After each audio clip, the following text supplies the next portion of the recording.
संसार में आके सोच लेते हैं कि मेरा ये है, मैं और मेरी के चक्कर में पड़ के ये जीव अपना आकाश कर लेता है। और मैं मेरी की जब तक वासना इस जीव को लगी हुई है तब तक ये जीव गुलाम बन के संसार में आता ही रहेगा।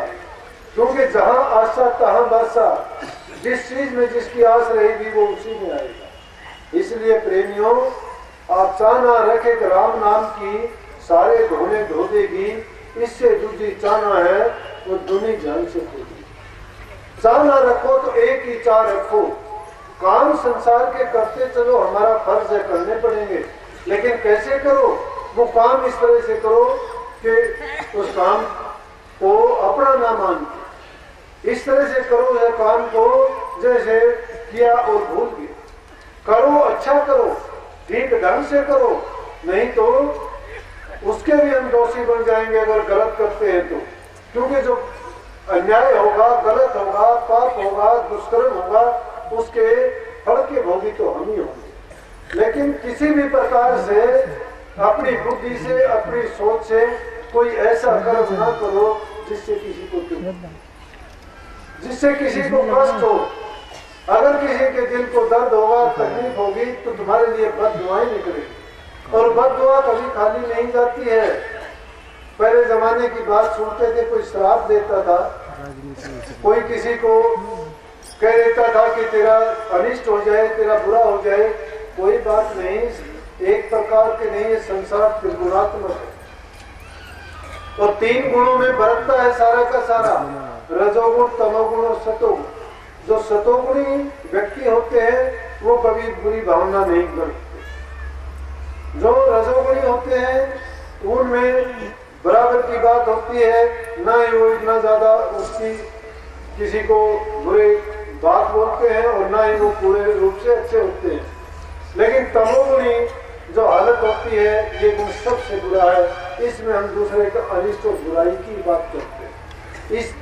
इनको तीनों रूपों में ही ब्रह्मा, विष्णु और महेश के रूप में मान लिया गया।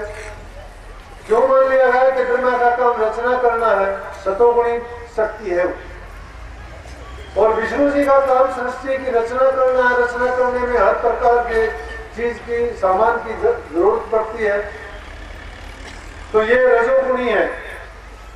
और शंकर जी जो श्रृंगार करते हैं वो तमोगुणी है। जब देखो उसमें गुस्सा, क्रोध और अनिष्ट की ही बातें होती है।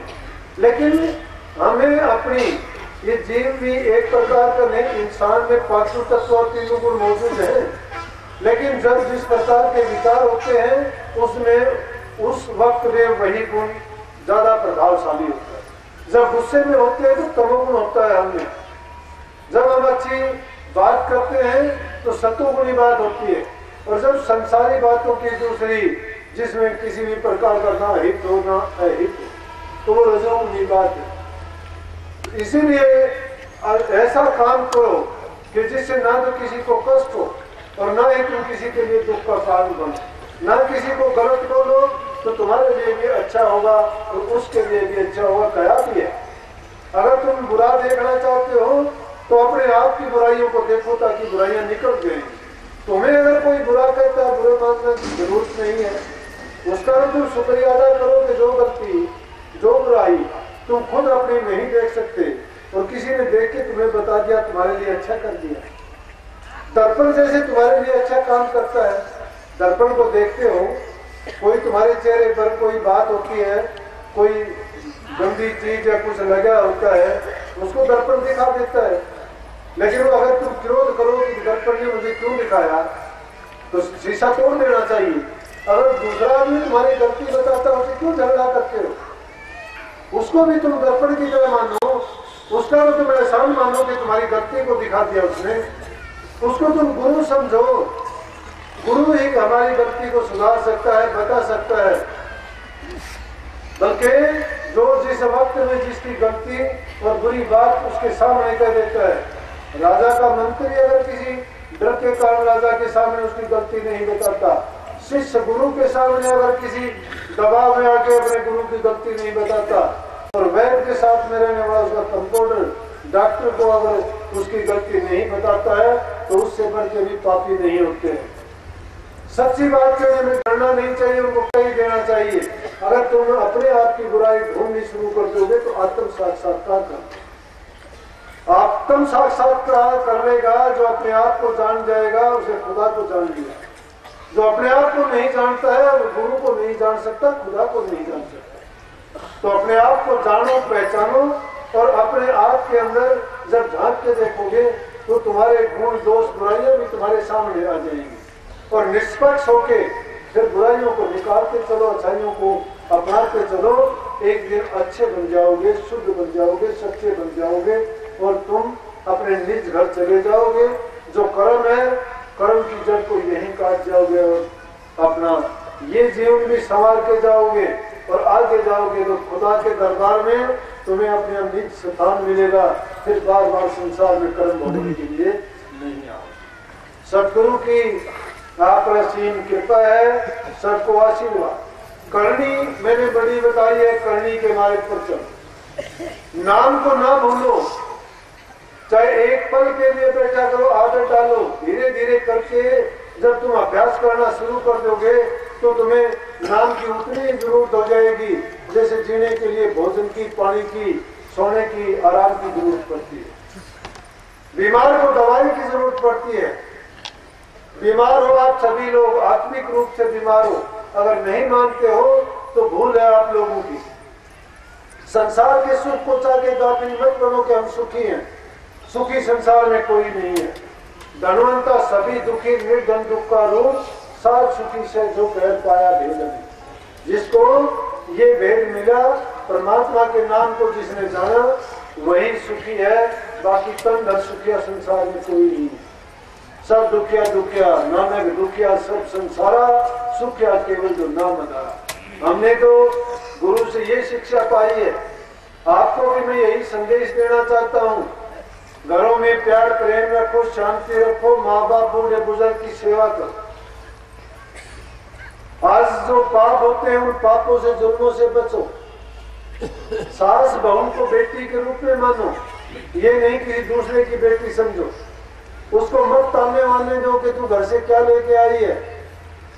मत उसके साथ दूसरा व्यवहार करो। तुम अपनी बेटी को शादी करने के बाद किसी दूसरे की बेटी बना दो, उसको मोह ना रखो। अपनी बेटी आती है तो तुम उससे इतना चिपट के प्यार करते हो। तुम्हारे घर में बहू बैठी है, उसको तुम कभी अच्छे मुंह से बोलती नहीं हो। बहू की फिर शिकायत करती हो, झगड़े होते हैं घरों में, घर को नरक बना देते हो। घर को अगर अच्छा संभालना चाहते हो, सवरत बनाना चाहते हो, प्यार प्रेम रखना चाहते हो, और जीवन सतत को ऊंचा उठाना चाहते हो, ये मात्र शक्ति कर सकती है। ऐसा इंसान का काम तो बाहर का है। घर में जो काम होता है वो माँ करती है। और माँ को सास को ये चाहिए कि बहू को बेटी से भी ज्यादा प्यार दे, आते ही उसको सर्वस्व सौंप दे। और बहू को भी ये चाहिए कि अपनी माँ को छोड़ के आई है तो उसको सास नहीं माँ के रूप में स्वीकार करे, उसके चरणों को धोके पिए, उसकी सेवा करे, दुख दर्द में उसका दर्द बटाए, हर प्रकार से उसको खुश रखे घर के हर। क्योंकि उसने अपनी जब नागरिकता ही छोड़ दी है, अब उसने पूरा परिवार छोड़ दिया, घर उसका पीछे रह गया, उसमें मोह ना रखे। अपने सास ससुर में, पति में, देवर में, जेठ में, जो भी घर में सदस्य उनसे प्यार करे। आज सबसे बड़ी दिक्कत परेशानी यही है कि सास बहू को बहू के रूप में स्वीकार नहीं करती। फिर लेने के लिए कहती है कर्म का है, तुम उससे क्या मंगवाओगे। अगर तुमने बेटी मान लिया, पहनने के लिए कपड़े हैं, खाने के लिए रोटी है, और क्या चाहिए तुम्हें। ज्यादा संग्रह करने की जरूरत नहीं है। जो थोड़ा है उसी में संतोष करके मालिक का भजन करो। शांति है तो उसमें है, संतोष में है। गोधन, गज धन, बाजी धन और रतन धन खान, जब आवे संतोष धन सब दिन धूम समान। संतोष रूपी धन रखो मन में। सब धन मिट्टी है, सब छोड़ के जाएंगे यहाँ पे। क्या साथ लेके जाओगे। प्यार प्रेम का व्यवहार किया करो, बच्चों को अच्छा पढ़ाओ, अच्छी शिक्षा दो। घरों में प्यार जब तुम बना लोगे और एक सूत्र में बन जाओगे, शांति रहेगी घर में, तो यूँ समझो कि पूरा समाज सुधर जाएगा। तुम्हारे देखने से ये तो छूटकारा हुए कि देखने से दूसरा एक झगड़ा करती है, पड़ोसन को सिखाती है, पड़ोसन उसको, रिश्तेदारों को फैल जाती है। नहीं, घरों में प्यार प्रेम रखो, पाप करने से बचो। आजकल वे दिखा लेते हो ना कि उनके बच्चा लड़का है कि लड़की है, तो अगर लड़की होती है तो गर्भ छीन करवा देते हो, उसको गर्भ हत्या करवाते हो। सबसे बड़ा जुल्म गर्भ हत्या का है। क्या पता वो जीव संसार में कैसा आना था, क्या क्या उसने नेक काम करने थे, लेकिन हमने क्या किया कि उसको पैदा होने से पहले ही खत्म कर दिया। पता है कितना बड़ा जुल्म है।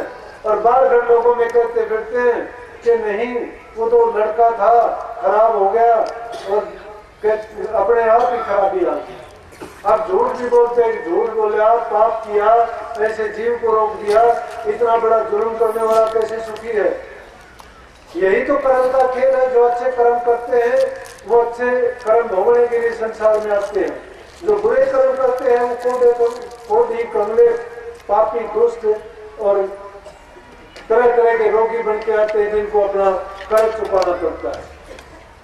संसार में आके इंसान का चोला पाके अगर हमने अपनी कर्म गति को नहीं सुधारा, कर्म को नहीं बनाया, कर्म को नहीं संवारा और यूं ही जीवन बर्बाद करके चले गए, तो समझो कि हमने हीरों की कोयले बना और अपने जीवन को बर्बाद करके चले हैं, अच्छा कुछ भी नहीं किया। प्रेमियों, हमेशा मालिक को हाजिर नाजिर समझो।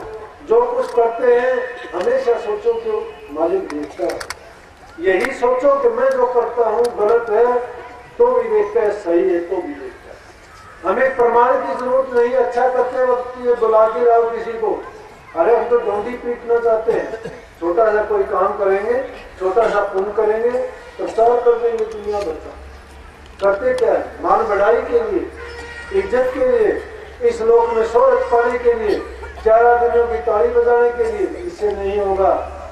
तुम्हारी आत्मा के अंदर मैल छिपा हुआ है, तुम्हारा आत्म दुश्मन तुम्हें मारता रहेगा हमेशा। अपनी आत्मा को बलवान बनाने के लिए कोई देखे ना देखे शुभ कर्म करते चलो।